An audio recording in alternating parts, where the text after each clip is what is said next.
Olá, meu amigo, minha amiga, muito obrigado por vocês estarem aqui no nosso Portal do José. Hoje com notícias muito importantes, num momento muito especial da história do nosso país. Isso porque o Brasil completou agora um ano de governo Lula, que, como nós todos sabemos, herdou uma série de problemas gigantescos deixados por essa gente criminosa e irresponsável que esteve à frente do nosso país. Agora nós estamos começando a olhar para as questões concretas aqui no nosso país com mais racionalidade. Hoje a gente já começa a ver, inclusive, os grandes veículos de comunicação trazerem alguns temas para a pauta que não estavam sendo trazidos, porque estavam todos sendo passados por baixo dos olhos do povo brasileiro, sem debates alguns. Agora a situação se modificou bastante. Eu vou conversar com vocês sobre o que está acontecendo, algumas situações que apontam o que pode acontecer nesse ano de 2024 e o que está acontecendo também com esse mundo do negacionismo, essas pessoas que vivem nesse abismo da ignorância abraçados ali com a figura do inelegível, né? Mas antes de mais nada, quero convidar você que está chegando agora ao nosso portal e não nos conhecia, para que você se inscreva aqui conosco. Você que é muito bem-vindo, muito bem-vinda. Conheça também os nossos outros vídeos. Se você gostar, compartilhe, recomende aquela participação muito especial, né? Mande seu joinha e o seu comentário, que aqui são sempre considerados. Se puder, se inscreva também no nosso clube de membros, tá legal? Então vamos aqui aos nossos temas de hoje. Bom, em primeiro lugar, mais uma notícia, né, que aponta que o Procurador-Geral da República ele está agindo de um modo completamente diferente dessa figura que esteve à frente da PGR, isso é Augusto Aras, né? Notícia de hoje: Gonê demite funcionário da PGR que disseminou mensagens golpistas. Esse cara que foi exonerado ontem, ele fazia parte da equipe de Augusto Aras. Então, foi nomeado por Augusto Aras. Então, isso já indica que o senhor Augusto Aras não conseguiu proteger, né, um seu indicado ali dentro da estrutura de Paulo Gonê.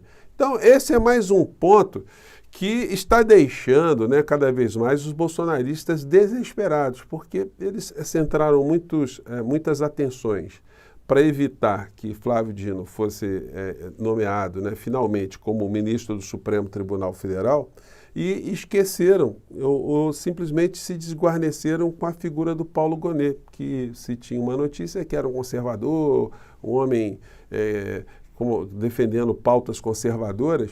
Bom, mas se ele for extremamente legalista, para essas pessoas será uma situação desesperadora, porque dentro das leis que nós temos no nosso país, o Bolsonaro tem que ir para a cadeia. Não existe outra solução dentro do campo institucional.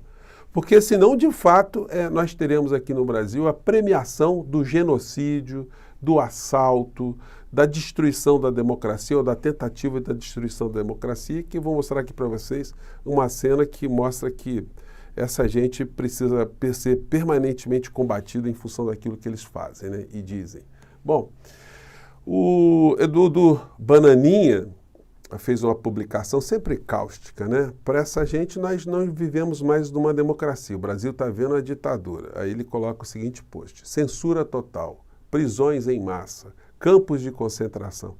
Campos de concentração, proibições de viagens aéreas, reeducação ideológica obrigatória.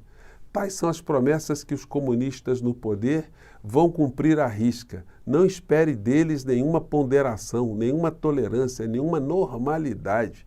Ele postou esse texto do Olavo de Carvalho em janeiro de 2021. E aí ele completa, né? Se as mídias forem controladas, não será a democracia que será garantida, mas sim Lula no poder. Basta de mentiras e hipocrisias. É gente muito alucinada, né? Mas o pior de tudo é que tem muitas pessoas que acreditam nisso, né? Bom, um desses alucinados que a gente sempre observa, porque são os gestores, né? São os espalhadores do que acaba sendo a opinião pública desse mundo paralelo. Disse ele num programa que ele foi convidado ontem, que ele publicou no canal dele, né? Vamos ver aqui. Aqueles que se atrevem a não se curvar diante desse Estado totalitário que se instaurou no Brasil. Então, não é que houve uma tentativa de golpe, houve uma tentativa de resgatar o Brasil. Não teve sucesso. E eu acho engraçado que o meu próprio... Olha só o que a criatura diz, né? aqueles baderneiros, golpistas, terroristas, eles não estavam querendo fazer um golpe, eles estavam querendo resgatar o Brasil.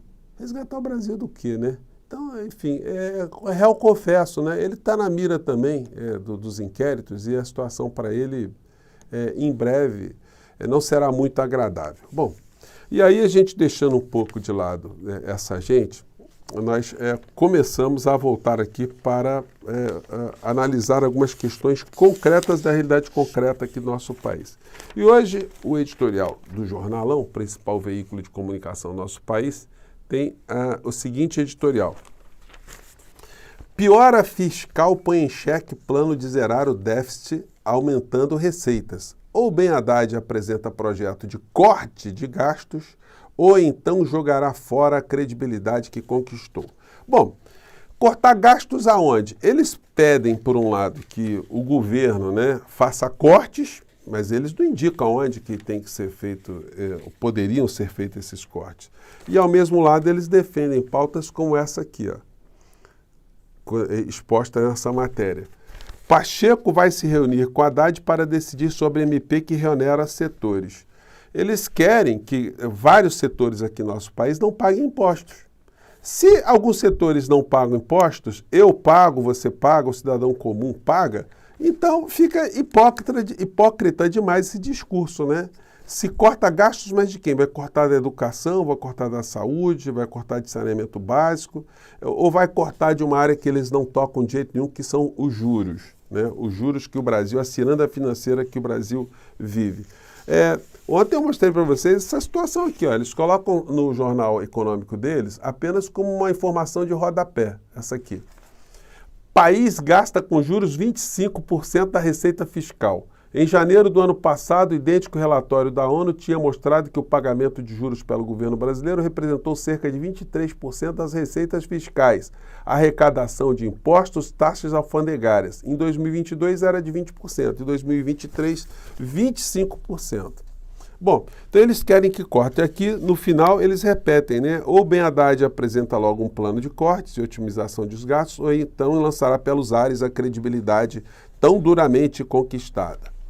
E aí é o seguinte, eles falam, por exemplo, dessa informação aqui que eu falei para vocês, se cortar gastos, por exemplo, com pagamento de juros, se a gente pega aqui um gráfico, né, que é feito pela Auditoria Cidadã da Dívida, com base nas informações publicadas pelo Congresso Nacional, são dados oficiais, nós vamos ver que aqui nessa pizza, né, redondinha, nessa faixa amarela, nós temos a informação que 46,30% de tudo que o Brasil arrecadou foi utilizado para pagar juros e amortizações da dívida.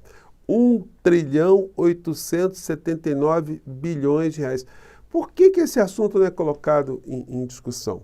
Então, vai se cortar dinheiro da onde? Do restante do orçamento? Para a gente ter uma noção da ordem de grandeza, se a gente pegar aqui o orçamento da educação no nosso país, se utilizou 2,70% em relação a 46,30% que é gasto com juros. Ou seja, o Brasil gastou quase 20 vezes menos em educação do que com pagamento de juros. Como é que os filhos dos brasileiros vão se educar? Como é que o Brasil vai dar um salto? Como é que o Brasil vai produzir cientistas, vai produzir técnicos, vai produzir conhecimento, vai produzir tecnologia, inovação, novas patentes, jogando com a nossa juventude, o Brasil, nesse abismo? Como é que a gente vai ter algum tipo de situação melhor na saúde do nosso país, gastando apenas 3,37% do orçamento, enquanto os juros de amortização da dívida consomem essa montanha de dinheiro? Né? Então, são situações que devem entrar na pauta da discussão do governo Lula, gente, porque todas as questões vão esbarrar na economia. Os recursos que sobram são recursos insuficientes para o abismo social em que o Brasil se encontra. E nós temos desafios que, se não forem enfrentados nessa questão econômica, eles acabam fomentando cada vez mais, em tempos de crises e de carências, os discursos da extrema-direita, que vão sempre satanizar as ineficiências do governo. E nós temos uma discussão que vai ser decisiva nesse ano, que me chamou a atenção aqui na coluna do Hélio Gaspari. Ele diz aqui, é a segurança, senhores, né? A coluna dele que ele publica em vários jornais. Gente, essa discussão, ela vai pautar muitos debates para as eleições de 2024.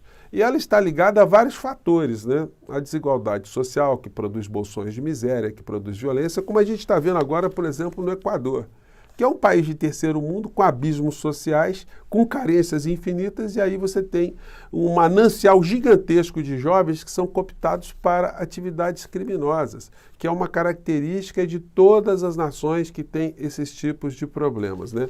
E que todos também seguem os regramentos do Fundo Monetário Internacional, pagamento de juros de dívida, não tem dinheiro para investir na sociedade, na erradicação da pobreza, da miséria, com cultura, educação, enfim. Então, esses países passam constantemente por esses tipos de problemas e o Brasil não está fora deles também. Nós vamos ver a situação muito grave acontecer, na Argentina a partir de agora. Eu tenho sempre sublinhado isso aqui com vocês. E para essa questão da segurança, o presidente Lula está indicando aí que vai colocar o senhor Lewandowski, manutenção do segundo escalão, cria impasse para definição na justiça. Gente, eu sinceramente não sei se o perfil do Lewandowski é um perfil adequado para uma questão tão grave no Brasil quanto a questão da segurança pública. No entanto, enfim, é um jurista, nunca prendeu pessoa nenhuma, nunca, enfim, deve ter participado de ou dado muitas decisões ali que culminou a perda da liberdade de algumas pessoas, né, de muitas pessoas, mas não é uma pessoa que eu não esteja enxergando, que nós estejamos enxergando com perfil para ser uma mão firme para atuar na área da segurança pública. Talvez o Capelli fosse um nome mais adequado, porque ele mostrou que, de fato, é um cara de enfrentamento. No entanto, vamos aguardar aí, vamos ver se essa história se confirma e vamos ver se os debates aqui no nosso país, eles começam a ganhar mais ares de racionalidade, de um modo geral, para que a gente possa colocar esses temas que eu estou colocando aqui no nosso portal de uma maneira mais ampla, para a sociedade participar, a sociedade decidir, olha, é isso mesmo, a prioridade do Brasil é cortar de educação, saúde, não cortar de juros da dívida? Pois bem, estou lançando aqui essa questão e a gente vai voltar novas vezes a esse debate. Eu fico por aqui, gente, um grande abraço e mais tarde a gente se encontra. Tchau!